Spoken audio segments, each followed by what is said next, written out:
মানে কি আমরা একটা খরগোশকে হান্ট করব কিভাবে? এটা হচ্ছে আমার খরগোশের দুটো কান, ইমাজিন করি, তোমরা আমার মতো করো ভি সাইন, অ্যান্ড দেন এটা হচ্ছে অনেকটা শুটিং এর মতো, রাইট?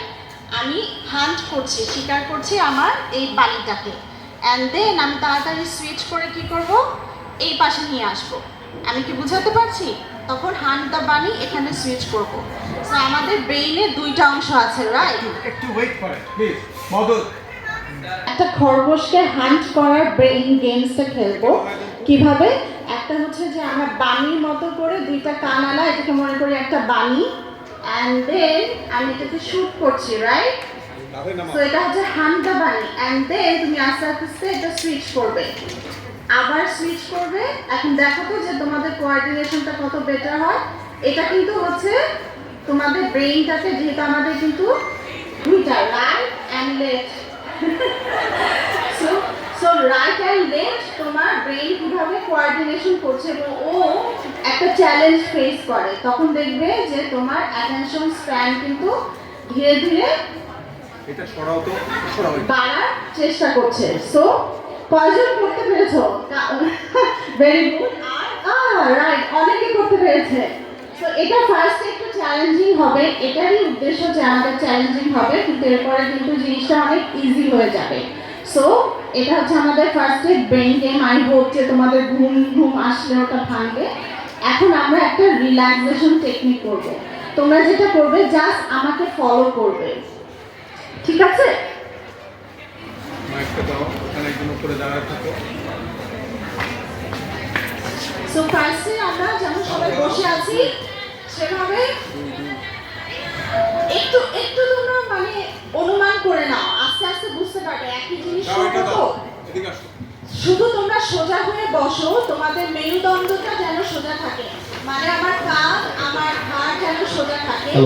এটার উদ্দেশ্যটা হচ্ছে যে আমি যেন আমার অক্সিজেন লেভেল থেকে শুরু করে সবকিছু একদম বেটার ভাবে। হ্যালো, একটু কাছে রাখতে হবে না, তো সেটা নিয়ে হ্যাঁ। সো আমরা যেটা করবো যে আমাদের মেরুদণ্ড সহ সবকিছু একটু সোজা রাখবো। এটার উদ্দেশ্য হচ্ছে যে আমাদের ব্রেইনে যেন অক্সিজেন এবং ব্লাড সার্কুলেশনটা বেটার হয়, ঠিক আছে?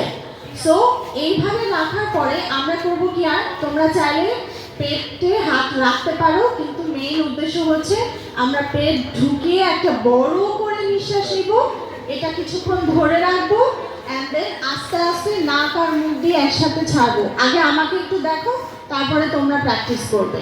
সো আমি পেটে হাত রাখলাম, বড় করে একটা নিঃশ্বাস নিব, কিছুক্ষণ ধরে রেখে আস্তে আস্তে নাক আর মুখ দিয়ে ছাড়ো, অনেকক্ষণ ধরে, অনেকক্ষণ ধরে, আমরা যতক্ষণ ধরে রেখেছি তার থেকে বেশি সময় ধরে ছাড়বো। অ্যান্ড দেন জাস্ট রিল্যাক্স হও, তোমার বডি মাসেলগুলোকে আস্তে আস্তে ছেড়ে দাও। তুমি যদি দেখো যে তোমার কপাল, তুমি কুচকে আছো, ভুরুগুলো, চোয়ালগুলো সব কিছু রিল্যাক্স করে দাও। তোমার কাঁধ, তোমার পিঠ, তোমার পা সব কিছু যতটা সম্ভব রিল্যাক্স করে দিবে। সো এখন তোমরা আমাদের সাথে ট্রাই করো, বড় করে একটা নিঃশ্বাস নাও,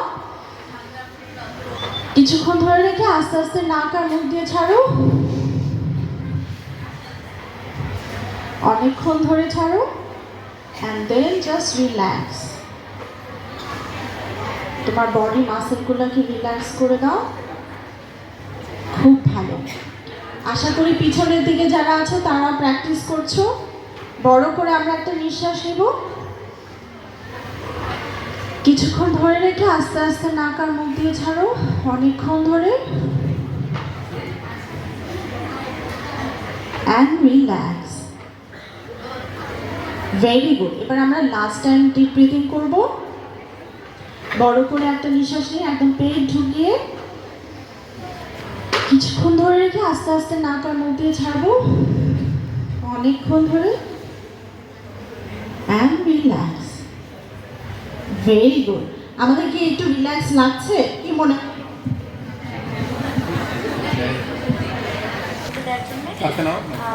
শোনা যাচ্ছে? হ্যাঁ হ্যাঁ।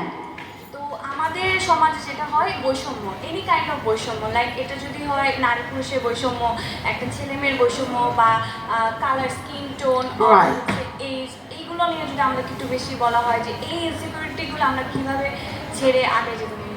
Very good. তাহলে কি আমি বলবো যে সেলফ কনফিডেন্সের ব্যাপারটা, কেননা সোসাইটিকে আমরা একেবারে কিন্তু চেঞ্জ করতে পারবো না যদি আমাদের কনফিডেন্স না থাকে। সো সেলফ কনফিডেন্স অ্যান্ড এস্টিমের একটা যদি কথা বলি, অ্যান্ড বৈষম্য, আর আরও দুটো ওপেনিং। আমরা প্রায় সময় মোটিভেটেড হই যাতে আমরা ভবিষ্যতে ভালো করতে পারি এবং অনেক রকমের চেষ্টা করি, কিন্তু শেষ পর্যন্ত যখন আমরা ফিল্ডে নামি আমরা মোটিভেটেড থাকতে পারি না বা আমরা পিছিয়ে পড়ি। এই ব্যাপারে আমরা একটু থ্যাংক ইউ সো মাচ, খুব ভালো বলেছো। আসলে আমার স্লাইডে তোমার এই আনমোটিভেশনটা, আমরা কীভাবে মোটিভেটেড থাকতে পারি, এটাকে আমরা রেজিলিয়েন্সি বলি, ওই বিষয়ে কথা বলবো। সো হোপফুলি এই এমটাও আমাদের ফুলফিল হবে। আর একটা ওপিনিয়ন নেব। হ্যাঁ, সেটা হচ্ছে এমন যে আমরা যে পরিবারে বসবাস করি সবার মানসিকতা তো একরকম থাকে না। তখন হচ্ছে কখনো দেখা যায় বাবা মার সাথে আমরা মিশতে পারি না, বা হচ্ছে ওনারা আমাদেরকে বুঝতে পারে না। সেই মুহূর্তগুলো মানে সেই প্রেশারাইজ টাইমগুলো আমরা কীভাবেই করবো, কীভাবে আমরা সেগুলো থেকে কাটিয়ে উঠতে পারবো, কিংবা আমরা কীভাবে ওনাদেরকে বুঝাতে পারবো আমরা কি বুঝাতে চাচ্ছি, বা ওনাদেরকে কীভাবে বুঝতে পারবো। ওটার কথা হচ্ছে একটা সমাজ মানে ফ্যামিলির সাথে আমরা কীভাবে অ্যাডজাস্টমেন্টটা।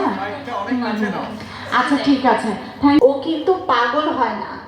যারা পাগল হয় সেটা ডিফারেন্ট কেস। আমরা যদি বলি কারো জ্বর আসছে ফিজিক্যালি, এটাকে আমরা যেভাবে অ্যাড্রেস করব, কাউকে অপারেশন করতে হবে তাকে আমরা ডিফারেন্টলি অ্যাড্রেস করব। সো আমরা সবাইকে এক কাতারে ফেলে দেওয়া যেমন ভালো না, তার থেকে বড় কথা ফিজিক্যাল হোক, মেন্টাল হোক আর স্পিরিচুয়াল হোক, আমরা কাউকে এমনভাবে করতে পারি না যাতে আমাদের চারিত্রিক উন্নয়নটা কোয়েশ্চেন করা হয় যে তুমি এত জাজমেন্টাল কেন, বা তুমি এত নেগেটিভ কেন। সেই রকম আমাদের মেন্টাল হেলথ ইস্যুস একটা এক্সপেরিয়েন্স। আমরা যদি বৃষ্টির মধ্যে দিয়ে হাঁটি, তাহলে আমরা যদি ভিজে যাই আমরা বলবো না ওই বৃষ্টি হয়ে গেল, আমরা বলবো যে বৃষ্টিতে আসার কারণে ও ভিজে গেল।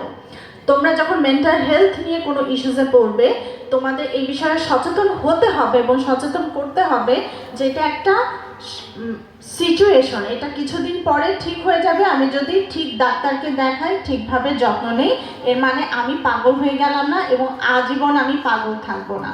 এটা হচ্ছে আমার ফার্স্ট মেসেজ তোমাদেরকে। এরপরে হচ্ছে যে আমাদের এই জেনারেশনে, বা তোমরা যখন বললে যে আমাদের সেলফ কনফিডেন্সের অভাব আছে, বা আমরা একজন আরেকজনের সাথে, বাবা মার সাথে, ফ্যামিলির সাথে অ্যাডজাস্ট করতে পারছি না, আমরা যেটা দেখি যে এই বয়সে পিয়ার প্রেশারও অনেক বেশি থাকে। ফ্রেন্ডদের সাথেও অ্যাডজাস্টমেন্টটা কিন্তু বড় একটা চ্যালেঞ্জিং বিষয়। এক একজন এক এক সোসাইটি থেকে এসছে, এক একটা ভ্যালুজ নিয়ে আসছে, তখন কিন্তু অনেক কনফ্লিক্টিং একটা জায়গায় চলে যায়। এই কনফ্লিক্টিং সিচুয়েশনে আমাদের কি হয় জানো, আমরা নিজেরা কিন্তু একটা নোট বইয়ের মতো। মানে হচ্ছে যে তুমি যখন জন্ম থেকে বেড়ে উঠতে থাকো, তখন কিন্তু তোমার 5 বছরে তোমার নোটবুকে কি লেখা হচ্ছে আমরা জানি না, কিন্তু ওটা one of the most valuable experience of your life.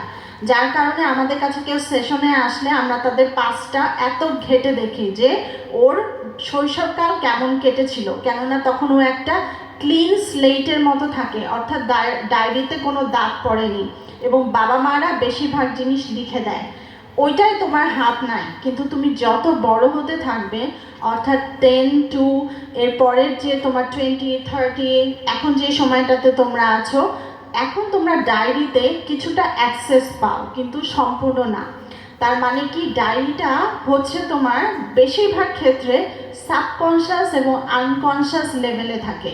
Subconscious unconscious মানে হচ্ছে একটা তুমি একেবারে অবচেতন, একদম গভীরের দিকে তোমার অংশ, আরেকটা হচ্ছে সাবকনশাস, যে তুমি কিছুটা জানো কিন্তু তারপরও পুরাপুরিভাবে এই বিষয়টা তোমার আয়ত্তে নেই। মজার বিষয় হলো আমাদের হিউম্যান বিহেভিয়ারের অলমোস্ট 80% বিহেভিয়ার এবং অ্যাকশন তোমার এই সাবকনশিয়াস এবং আনকনশিয়াস লেভেল ডিসাইড করে। আর অনলি 20% তুমি কনশিয়াস লেভেলে ট্রাই করো। এবং এই কারণেই কিন্তু আমাদের অনেক কিছু কন্ট্রোল করা প্রবলেম হয়ে যায় এবং আমরা মানসিক সমস্যার মধ্যে দিয়ে যাই। ক্লিন স্লেটে কেন আসলাম, যে তুমি নিজের লাইফটাকে কিভাবে মেজার করবে বা তোমার পারপাসটা কি হবে, এই জিনিসটা নিয়ে তুমি যখন জানো না বা তুমি এই জিনিসটা নিয়ে চিন্তা করার প্রয়োজন বোধ করো না, তখন তোমার ওই খালি নোট বইটাতে সমাজ তোমাকে যা ইনফরমেশন দিবে ওটা তুমি কপি ক্যাটের মতো অনেক সময় নিয়ে নিবে। তোমার ফ্রেন্ডরা যেটা বলবে সেটা তুমি অনেক সময় কারণ ছাড়াই, তোমার সাবকনশিয়াস আনকনশিয়াস কিন্তু এডিট করতে পারে না সব কিছু, সবার অ্যাওয়ারনেস একরকম থাকে না। তখন তোমার ডায়েরিতে অহেতুক জিনিসগুলো চলে আসবে যে আমরা ছেলে মেয়ে সমান না, আমার সোসাইটি আমাকে বলে সবসময় ভালো মেয়ে হয়ে থাকতে, আমাদের কম্প্যারিজনে আমরা সঠিক, তুমি জাস্ট পড়াশোনা করবে অ্যান্ড সংসার করবে, এটাই তোমার কাজ। তোমার কাজ হচ্ছে সুন্দর হয়ে থাকা এবং ভালো মতো রান্না বান্না করা, ক্যারিয়ারটা ভালো করতে পারলে ভালো। অনেক রকমের ইনফরমেশন আসতে পারে, এমনও আছে ছেলেকে মানে মেয়েকে ছেলের মতো করে দেখতে চায় যে না তুমি হচ্ছে আমার ছেলে, তোমাকে কোনো কিছু ভাবা যাবে না, শুধুমাত্র ক্যারিয়ার ওরিয়েন্টেড হতে হবে।